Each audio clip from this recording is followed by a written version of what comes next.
Mina nginguSifiso Mashaba. Njengoba sihlangene namuhla kumhla ka-1 March 2026. Sihlangane umembeso kaBongiwe Dladla. Intokazi ngahlangana nayo ngo-2012. Lo nyaka lo wes-14 nginale ntokazi. Sikhulele la, sibantu bakule ndawo. Ukhuluma noBongiwe wakadlala isibongo okuMama Mashaba manje. Sahlangana nentokazi 2012.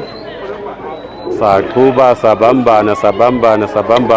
Then sahlangana yena wayephuma eVarsity. Okay. Saqhubeka kwaba mnandi up until this day. Ngithanda ukubonga kuye for everything angenzele yona nabantwana bami.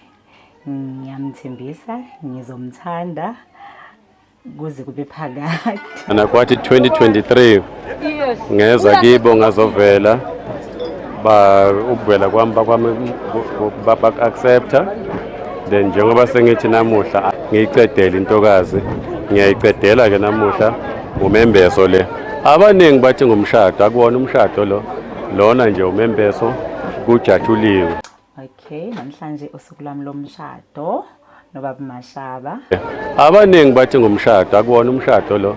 Lona nje umembeso kujatshuliwe. Ngosuku lomshado ngiyathembisa ukuthi angeke kufane nalokho. Izinga ngiyabona ukuthi kwanamuhla liphezulu, kodwa ngosuku lomshado liyoba phezulu kakhulu lezinga. Engahlangana naye ngo-2012 mhla ka-22 September. Ngithi intokazi yakwaDladla ayichubeke nokuyiphatha kahle, ayichubeke nokungithobela. Ingithobele yonke lo mnyaka, ayingathi-ke mase seyifike kulezinga manje lokuthi-ke na sengiyimbesile bese seyiyashintsha. Ngithi ingumkami, ngiyayithanda, nginey'ngane ezimbili nayo. Ngiyafisa-ke nalokuthi iqhubeke nalokuthi-ke niyiphathe kahle, iqhubeke nokungithobela njengomyeni wayo.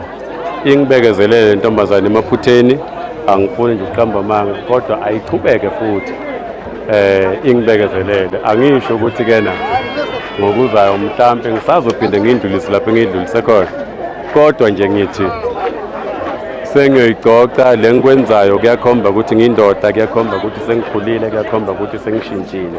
Engikubonga kakhulu ukuthi ingamukele ngale ndlela engingiyo, ukuze nje sifike namuhla sibe la sikhona khona ukubekezelelana.